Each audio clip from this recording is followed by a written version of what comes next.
When I'm on the baseball field, I'm able to create as I feel. It's sort of like having an artist sit down and take his brush to canvas.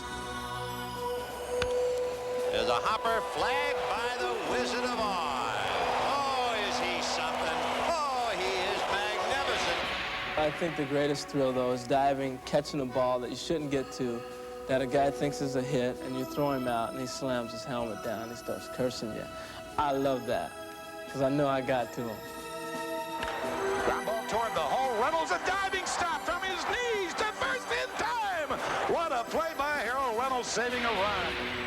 If there was any fun on the field, for me, it was the great play defensively, making the great play and talking about it the next day. And I would work on the great play. I didn't like to work on routine ground balls. I like to work on, you know, the tough ones and the strange ones. Right back and off the glove. And he will not. Mike Schmidt, what a play to get him. Whoa, whoa, look at this. Out!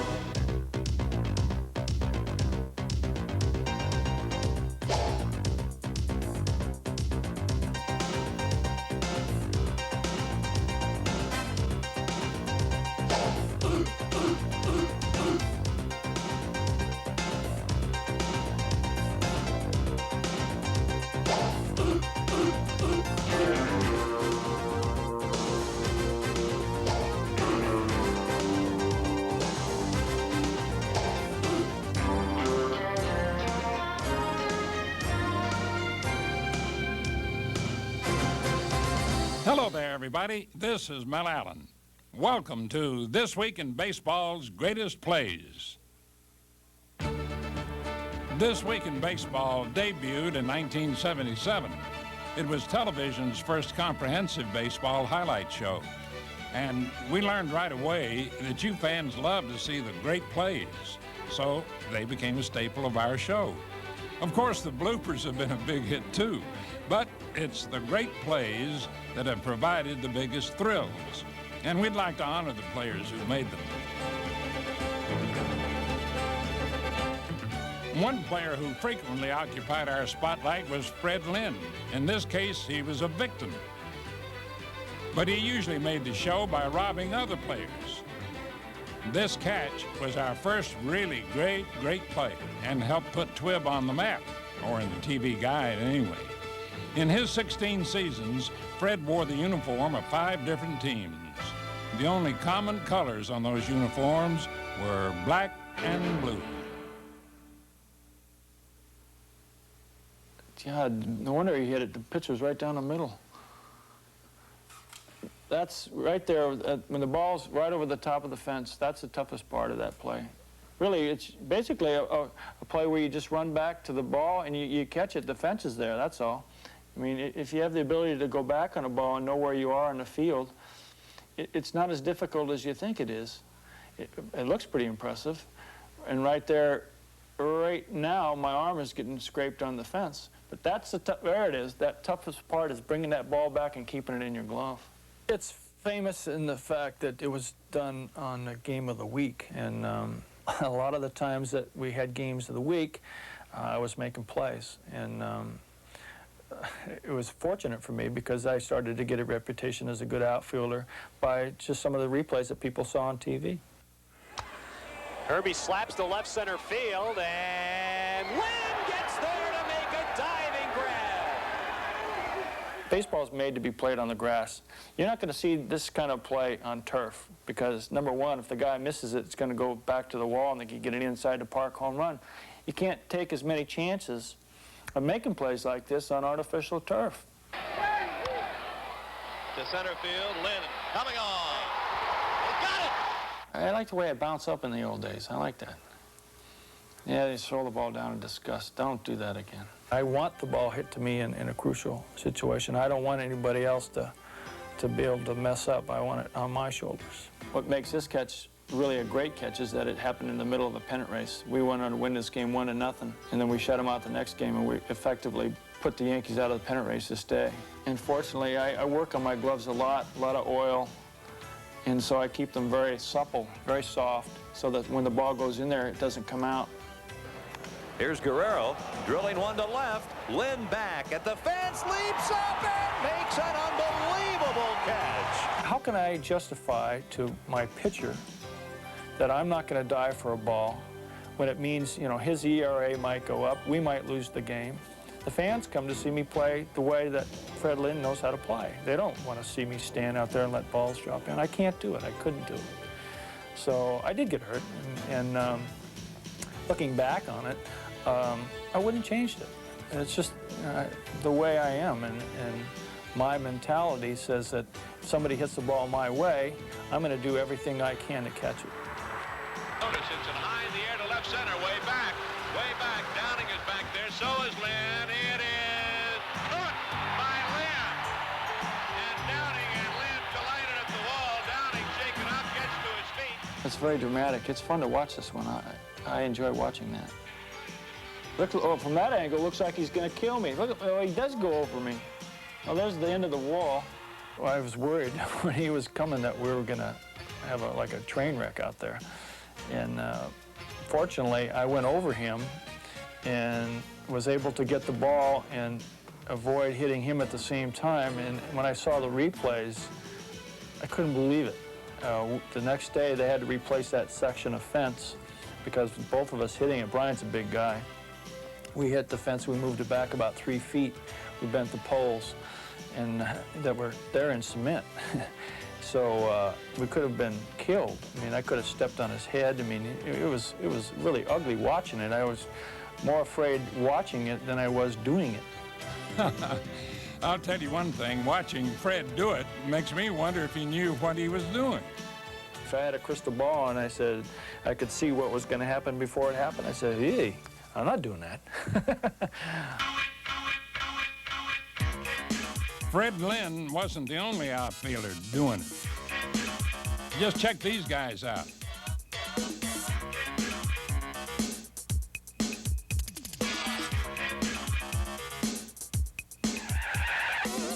Hugler, can he catch up with it? Yes! Does he hold on? Yes!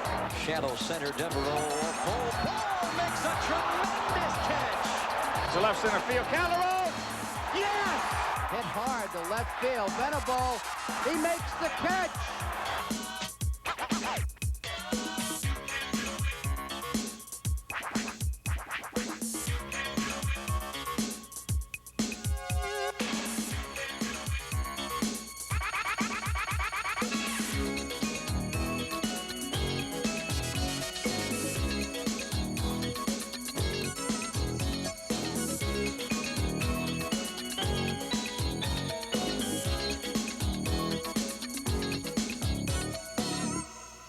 Some of those guys really paid their dues. And now, fans, you're in for a real treat, a Twib flashback. The year was 1978. Afros were a big hit then, and so was Padres rookie Ozzie Smith, who made it to the majors after just 69 games in the minors. How about that? And when the course of this ground ball changed, so too did Ozzie's eminence. On this particular play, Randy Jones is pitching and Jeff Burroughs is hitting, and there's a ground ball hit to my left. And as I dive for the ball with my glove hand, the ball inadvertently hits a rock and bounces back behind me while I'm parallel in the air. Well, the only way to get the ball, because my glove hand is gone, is to reach back with my bare hand, which I did in this particular instance, and the ball hit in the palm of my hand. It stuck, and I was able to get to my feet and throw them out. I think it really hit me probably the next morning when I got up. And people were talking about it on the radio. You know, people were saying things like, this possibly was the greatest play I have ever seen. And I'm saying to myself, the greatest play that they've ever seen, that means that baseball's been around for a long time and no one has really seen anything like this. I guess that makes it special. So that was the first time that people really realized that Ozzie Smith had hit the scene. That's Len Barker. Now, what's he doing in a Great Plays video? You know that Len was perfect one night in May of 1981, but he wouldn't have been if his teammates hadn't made some perfect plays. Barker cranks it up. The strike one pitch to Bassetti. There's a line shot. Kuiper backhands it on one hop. The throw to first, and he got it with a scintillating play. The windup and the pitch to Griffin. He smacks it on the ground. Kuiper has it going to his left. They throw, and they get Griffin by a step, and another fine play by the captain. The best play of the night was made by Toby Harrah. High pop, third base side. Toby Harrah drifting over near the railing. He leaps up. He grabs the ball. What a catch. What a play by Toby Harrah. Right up over the top of the railing. As he caught the ball, he tumbled into the first row of seats. What a play by Toby. Naturally, Barker did his share. Most of the outs were easy ones. Fly ball center field. Manning coming on. He's there. He catches it. Len Barker has pitched the no-hitter. A perfect game for Len Barker. Len's name might not have gone down in the history books if it wasn't for some perfectly timed help from his teammates. Of course, Barker's not alone. Several no-hit pitchers owe special thanks to their teammates' special plays. Here's Socia. He struck out in the second, struck out in the fourth. Hit deep to right center field. Poole going back. He makes the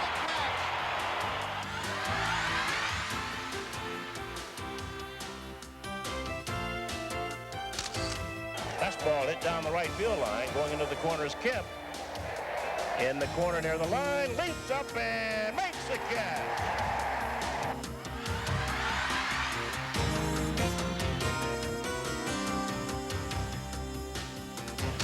Juan Nieves has had his troubles with Eddie Murray, at least last year. Murray went 4 for 10 with a home run. A little looper, and it is caught beautifully by Pachorik in left. And with 2 outs in the ninth, Nieves again faced his toughest out, Eddie Murray. Hit in the air. Yount makes a great catch, and Juan Nieves has thrown the first no-hitter in Milwaukee Brewer history.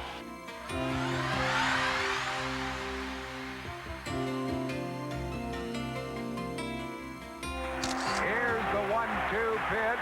Line drive, break left. Charlie Hayes spears it, and Mulholland has pitched a no-hit, no-run game at Veterans Stadium. The first 9-inning no-hitter in the history of the bat. Of course, not every perfect play decides the fate of a no-hitter, but they're still a joy to watch. And if you're scoring at home, I'm sure you'll rate these perfect 10s.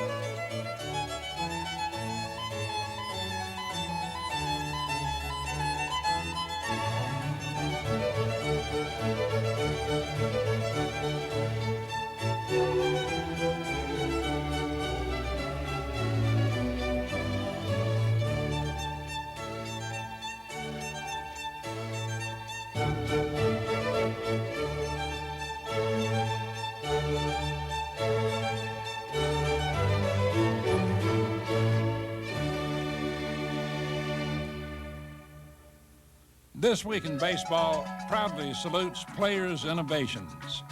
With the '86 Mets, Keith Hernandez shredded the myth of immobile first baseman. He created a great play by taking advantage of certain players' disadvantages. I think the one part of the game that is not up to snuff is there's not enough pitchers that know how to bunt. And so they go up to the plate, they're not confident in their bunting skills. So in that respect, that's the only part of my game defensively that I can intimidate, where I get down their throat and they see me and they know, well, I can't hit it to first base. I can't bunt to first because I won't get the runner over. If this isn't the most obvious bunting situation, I've never seen one. Hernandez right on top of Willis, looking for the bunt. Carter in at third base, guarding the line.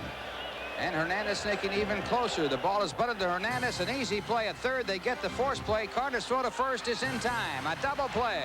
So Hernandez, another one of those great plays, taking that ball right on top of the hitter. It's always, I'm going to get the lead runner out, not settle for second best, and then make your decision, and don't be afraid to make the wrong one.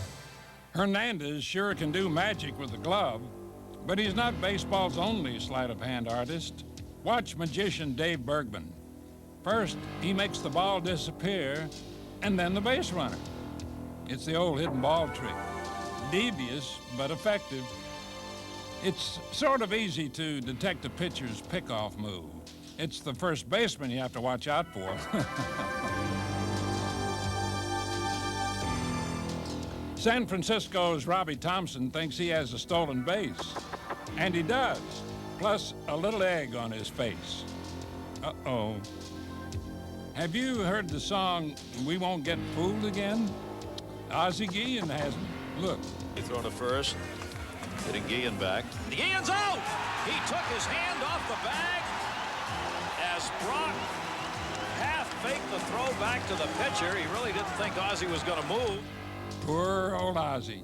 First he gets it from Greg Brock, and then he has to contend with the master, Dave Bergman. And he's out. That's the second time Ozzie Guillen has had that happen to him this season. Trying to get up, he comes off the bag before the first baseman gets rid of the baseball. This is insult to injury, though. Watch how he hits him in the head. Ouch! Well, it just goes to show you, you got to always keep your eyes on the ball because you never know if or how it's going to be caught. On a play like this, a fan usually gets a souvenir, but this time he loses one, thanks to Mike Schmidt. Mike didn't get to keep the shirt, but he did get the out. Most pitchers, by the way, will do anything for an out. Case in point, Terry Mulholland. Right back to the mound. Good stab by Mulholland. Runs most of the throw. What? This is a classic. This is going to lead this week in baseball. The ball stuck in his glove, and that's why he ran so far at first he couldn't get it out. And then he attempted to lob it with his glove hand, and the glove went with it. And Brindley caught them both. Ain't gloves grand? Some really creative players don't even need them, like Ellis Burks. Hey, look, Ma, no hands. Louis Tiant must have been a soccer goalie when he was growing up. How else could you explain this kick save and a beauty? Hey, nice going, Louis. Rick Camp takes it just one step further. Cincinnati's Paul O'Neill gives conclusive evidence that you just don't need a glove or a good arm to play this game. Base hit right field, but they're going to have to hold Jeltz at third. Going now, the ball gets away from O'Neill. He kicks it to Benzinger. No, I do not believe it. The absolute all-time play I may have ever seen. Now right here, he has, after he bobbles, it hits on the heel of his glove, off the hand, off the shoulder, off the hand. Watch this. Boom! You will never, ever again see this, so take a look. The Cincinnati Bengals are on the phone. O'Neill's punt kept a run from scoring. It also secured a spot for him in This Week in Baseball's Hall of Fame, alongside some other players whom you won't necessarily see in Cooperstown, like our old friend Dwayne Kuiper. It was more than 10 years ago when I played with the Cleveland Indians, and that was before fans could get to see a lot of baseball on television. Back then, quite frankly, This Week in Baseball was the only way fans could get to see their favorite players. And trust me, it was also a thrill for the players to be able to see themselves on the show. Well, thanks to my defense, I became somewhat of a regular. And as you can see, I would go to great lengths to get to the baseball and to get on the show. This play for me was bittersweet. It got me on the air, but it knocked me out of action. But that made room for my replacement, Dave Rosello. Rosello, not a household name, got his chance for airtime on This Week in Baseball. Thanks, Dwayne, and you're right. You know, we've shown all the stars on TWIB, but we've also shown the spotlight on hundreds of players who weren't exactly household names. Like first baseman Boomer Wells, who played just 47 games in the majors. Hey, nice grab, Boomer. Look up Wally Pipp in the Baseball Encyclopedia. Joe Pittman is on the same page. There's Pepe Frias. He played 9 seasons, even hit a home run. We love you, Pepe. Here's an assist by a point guard, Danny Ainge. I hope you beat those Celtics, Danny. Ike Turner doesn't make this catch. Ted Turner doesn't make it, but Jerry Turner does. Here's downtown Darrell Brown. Nice. And who could forget Ron Swoboda? Well, that's not him. That's Gary Racich. Juan Espino was just a .219 hitter, but hey, he could catch. And rounding out our all no-name team, pitcher Mike Stanton, who will never bowl again.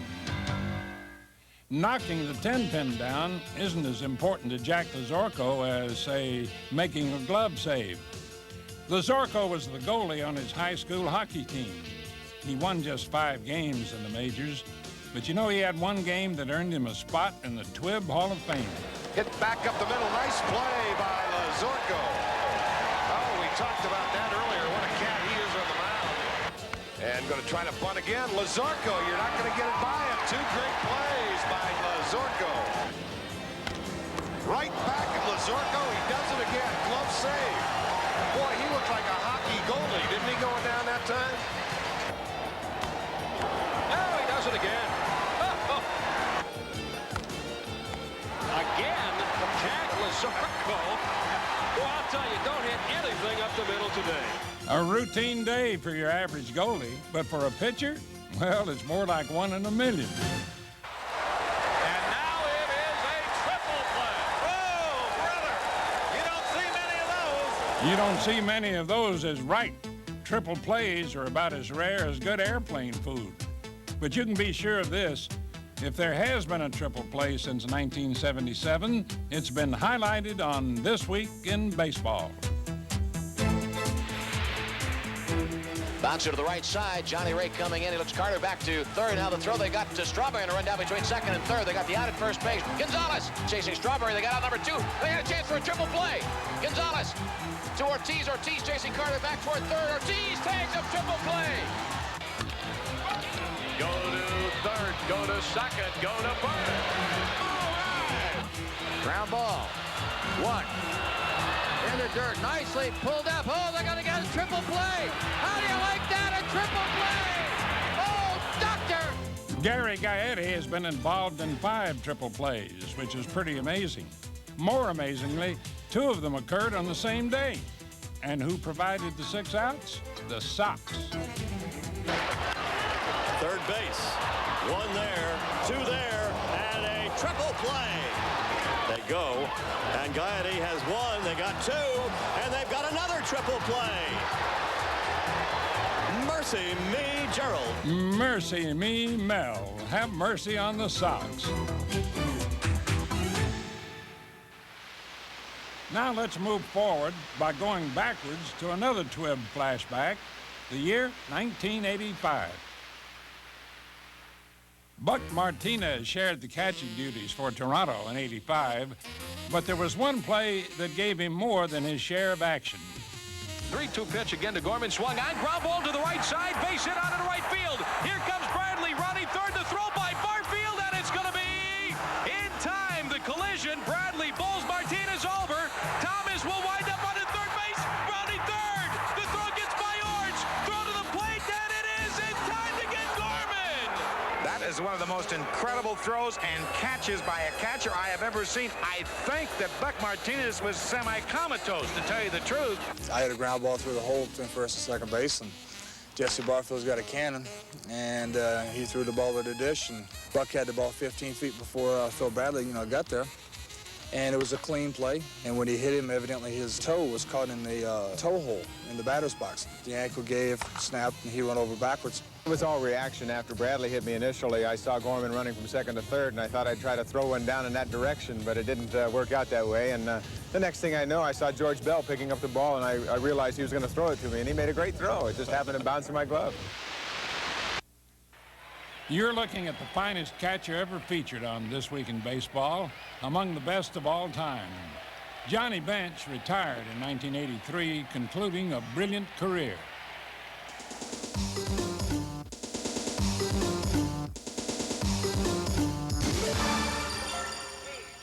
My father got me into catching. I was about 5 years old, I guess, when I first realized what baseball really was and what my ambitions were in life. My father thought that catching was the quickest way to the big leagues, and he thought that that's what the big leagues needed. As a result, I had a reputation as a catcher all my life because I started out as a catcher when I was 6 years old in Little League. National League base runners would have been a lot happier if Johnny had chosen another position, because he sure mastered this one. He revolutionized one-handed catching to protect his throwing hand.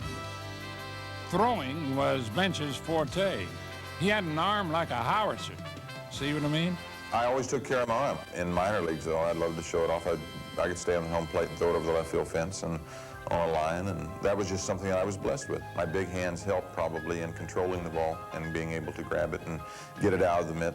I worked on my transfer, I worked on getting quick feet, quick hands, and then I just took the style that worked best for me and sort of molded it into what soon was to be my major league style. For the land of the free and the home of the brave. Eat your heart out, Eddie. Talking about masked men, Bench is clearly the leader of the pack. And among others who've excelled at the position is Carlton Fisk, who on one unusual play stood out from the crowd while being caught in the middle of it. Salazar way back. He can't get it. Measham went back and tag and stumbled. Now they got 2 men at third. They got to wave one around. Gotta get them both. We'll get them both at the plate. There's one. There's two. Look at that play. I don't believe it. Look at that play. Fisk's double play was a catcher's glory, but plays at the plate are usually a lot more gory.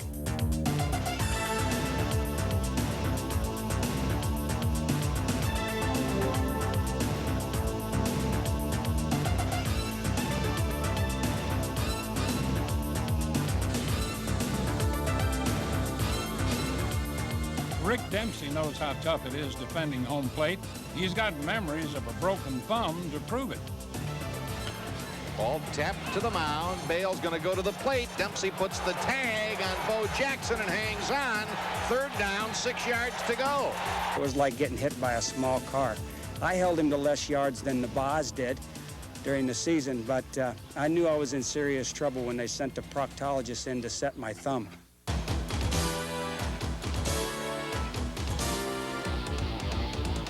Of all the great catchers who've appeared on This Week in Baseball, none consistently blocked the plate better than Mike Scioscia. Here comes going to the plate. Marshall's throw to Scioscia. He is blocked out. Scioscia has been knocked off his feet many times. He was even knocked unconscious once, but held on to the ball. I don't remember too much of anything about that collision. I was knocked out for about 5 minutes. The throw to Scioscia. What a tag by Scioscia. And I don't know how I held onto the ball. I think the ball just held on to me, and he was out. I have never in my life seen a catcher block home plate like Mike Scioscia. Now, let's explore another baseball innovation. This one comes from Benito Santiago and promotes sitting down on the job. Santiago knew that standing up to throw cost him valuable time, so he decided to stay low and then let it go. That is as perfect as you can throw, and did you notice that he threw from his knees? You just can't realize that this guy can do what he can do from his knees. There goes Samuel. Hit and run is missed to the plate. And a great throw. Oh, my gosh. What a throw by Santiago. Oh, that's unbelievable. Unbelievable and unbeatable. Unconventional is a fitting description of Bo Jackson, who burst onto the baseball scene in 1986, 1 year after winning the Heisman Trophy at Auburn. Bo brought a fresh approach to the game, which, if you're listening, Bo, there's nothing wrong with. It was just that he had a way of doing things differently.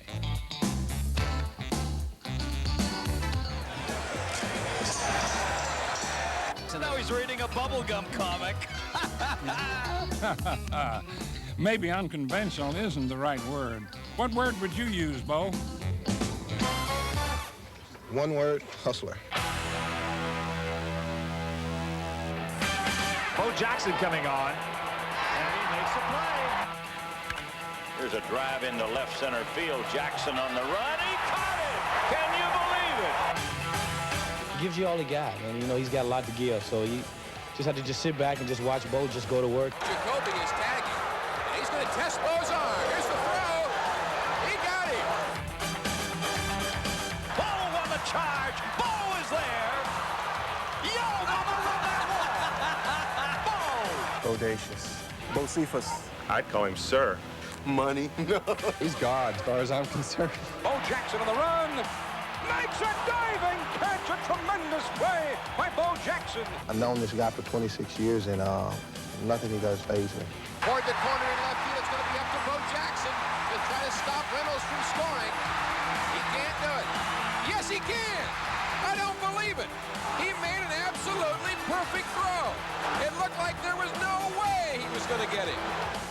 You know, superstar isn't a bad little word either. If Mel knows that Bo can throw, you can be sure all the base runners around the league know too. Certainly Carlton Fisk does. Bo isn't the only major leaguer with a rocket in his socket. We've combed through the TWIB library and come up with some of baseball's top gunners. Like Dave Winfield, who's been launching airstrikes for years. I was always blessed with a good arm, but I always worked on defense. I wanted to be good. I wanted to be important. I wanted to stand out. So I focused on accuracy as well as strength. Dwight Evans is a bona fide base runner's nightmare, though that's not who he's aiming for. I think the guy you intimidate the most is the third base coach. And a lot of times they save me just because you do make that good throw, or you're noted for hitting your cutoff man. You do things fundamentally sound, and they're aware of that, and you do have a good arm. They're going to be leery to send a guy. And sometimes you'll have a guy run through a coach, too, which is all right. Then you throw him out, and then that really just makes it better the next time you face that ball club, because they won't run on you, and that coach is going to hold them up even more. Eric Davis is a highly respected member of the Don't Run On Me club. If you saw the Reds play the Pirates in 1990, you'd gladly pay tribute to his triceps.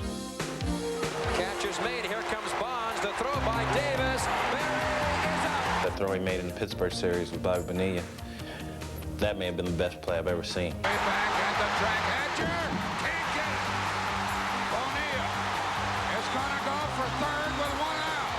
He is out at third base. The strongest arm I've seen in the major leagues would probably be Ellis Valentine in his prime. I mean, he had one of the strongest arms I've ever seen, and he was the type of player that when a player thought about going to extra base and they saw Ellis pick the ball up, they might have changed their minds quite quickly.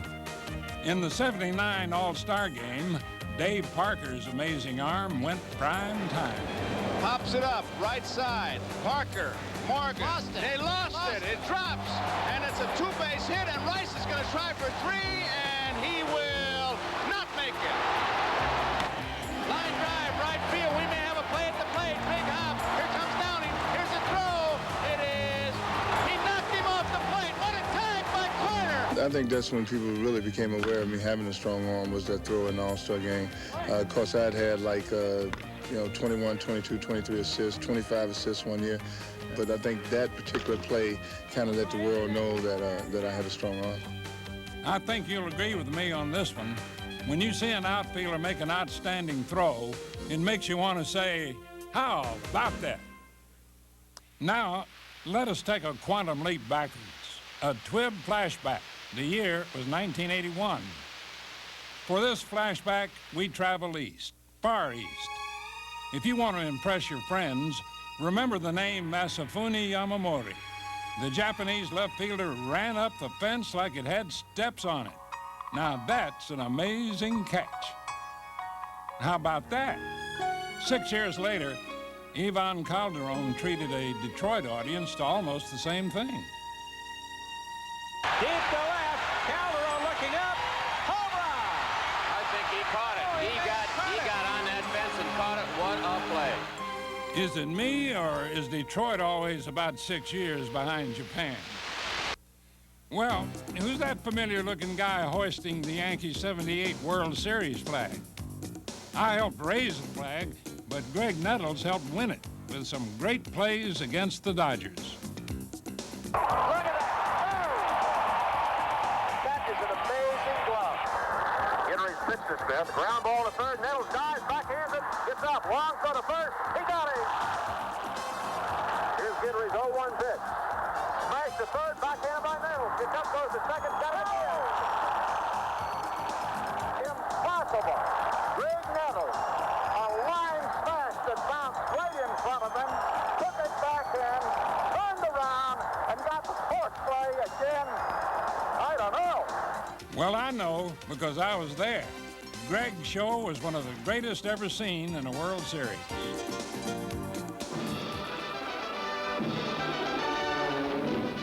Let's watch some more memorable plays from World Series past. The good old days. I'll be your host. I wonder whatever happened to that hat. I think I still got it.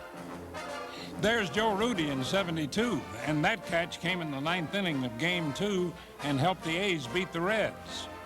Now, I'll let some of my old friends talk you through some other series plays. Swung on, belted, back to Frito, back. He makes a one-handed catch against the bullpen. Oh, doctor. 1-1. High fly ball to shallow, medium center, and he should come home and score. Wynn makes one throw, and Ferguson took it with the better arm. The throw! They got him! Oh, what a play! The 2-2 to May. Swing ground ball third base side. Brooks Robinson's got it throwing from foul ground toward first base. It is in time. There's a drive in the deep left center. Racing hard is A.J. What a grab! Tom A.J. saves 2 runs. One of the most talked about plays in the World Series was made by Willie Mays. And if you're from Cleveland, well, don't watch. There's a long drive way back in center field. Way back. It is Willie Mays just brought this crowd to its feet with a catch which must have been an optical illusion to a lot of people. 5. Commissioner Fay Vincent earns an honorable mention from his very first World Series. The Giants' Will Clark caught the ball, but look who caught Clark. That's all from the newsreels, folks, so let's get on with the show. Behold the Griffeys, baseball's first family. Ken and Ken Jr. are the first father and son duo to play in the majors at the same time. Jr. goes to great lengths to keep his 3-time All-Star father out of the way of his progress. And it's Ken Griffey Jr. taking the play away from his father. I'm sure you can see the resemblance between the two, but if you can't, maybe this will help you see the likeness. Fly ball into deep left center field. Griffey going back to the 1-8 track, leaps high in the air, and he's got it! An incredible catch by the kid! He takes away a home run from Jesse Barfield, climbing the wall in left center field. Hey, some catch. But how did Junior learn to climb the fence in Yankee Stadium? There's a fly ball down the left field line. Griffey going over, leaps, and he's got it! He took a home run, the tying run, away from Marty Barrett. How about that, Ken Griffey? Listen to the crowd roar. Now that's a great catch, and reckon a pretty decent call, too. Well, we've got time for one more TWIB flashback. The year 1989.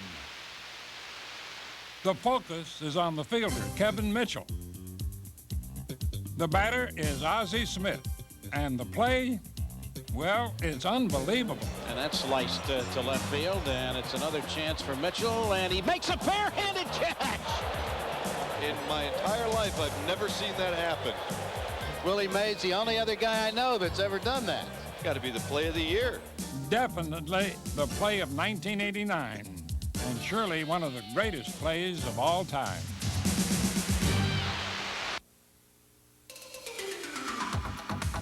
We've spent a lot of time in the outfield, And now let's embark on a flight around the infield, starting off with Hall of Famer Joe Morgan in 1983.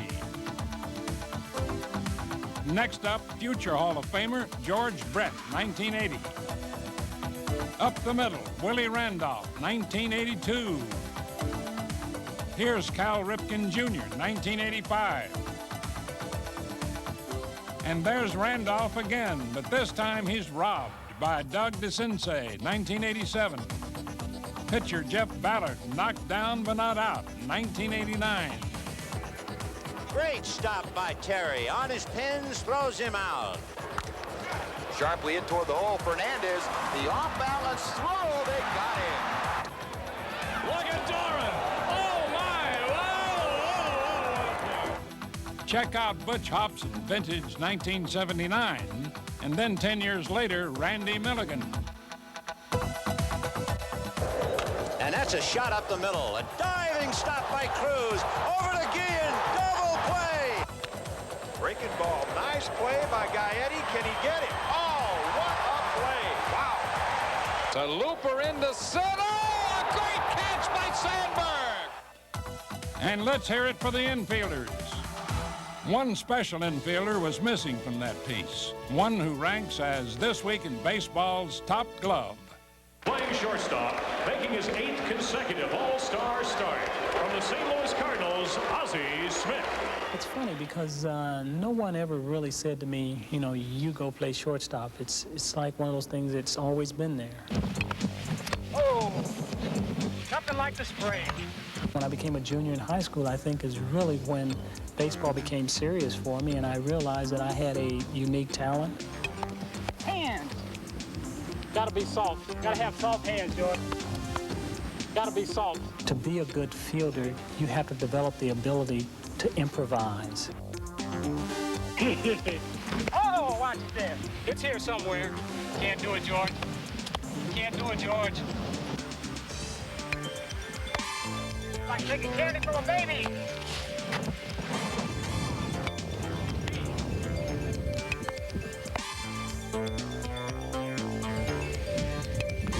Oh, yeah. I've gone to home plate trying to steer the ball away from Ozzie Smith many times. Many times. And there goes that ball right to Ozzie Smith. Base hit up the middle. No, Ozzie Smith grabs it, throws to first. What a great play to end this inning. Can't get it by, George. You can't get it by. You hit a ball in the hole and you say, oh, that's a base hit, and you look up and there's Ozzie making a play throwing to first base. You say, oh, geez. Here she is, swing and a one-hop shot. Diving play by Ozzie. Long throw, you wouldn't believe it. Then you hit a ball over the mound and you say, oh, that's a base hit. You look up there, he's behind the second base in the outfield making the play. So I told him, don't hit the ball to the left side, hit the ball to the right field. So stay away from that guy. Yes, sir. Ozzie from the outfield grass. Oh, is he sweet or what? I've talked to baseball people who have seen everyone play day in and day out in the last 25 years, and they think Ozzie's a notch higher. And he does some spectacular things, and I get a kick out of it. I mean, I watch TV, and I see these great defensive plays, and I find myself cheering for him. I've been cheering for him, too. Ozzie Smith, This Week in Baseball's top glove. I've really enjoyed looking back at This Week in Baseball's greatest plays, and I hope you have, too. And as long as the players keep making great plays, we'll keep bringing them into your living room. If you really want to make us feel good, hit rewind and watch them again. Fly ball to deep center field. Gary Pettis going back at the wall. Leaps. Got it. I didn't know Gary Pettis could jump that high. Popped up outside the third again. Shall we try it one more time? Yes, we will. Oh, look out! Martinez makes the catch. That's out to Zavella. He caught it. It'll be a double play. What a freak double play. Coming in Bassard. Holy cow, he's going to get a double play. What a magnificent play. It just keeps going, and it's going to be. He caught it. He caught it. He caught it. Harold Baines drives one to right field. Orsolak going back at the bullpen wall. What a great leaping catch. There's a long drive to deep left field. He has a chance. Orsolak at the wall, and he makes a spectacular catch. Hey, kids, you got a future in baseball. Maybe not on Twib, of course, but somewhere. Now beat it.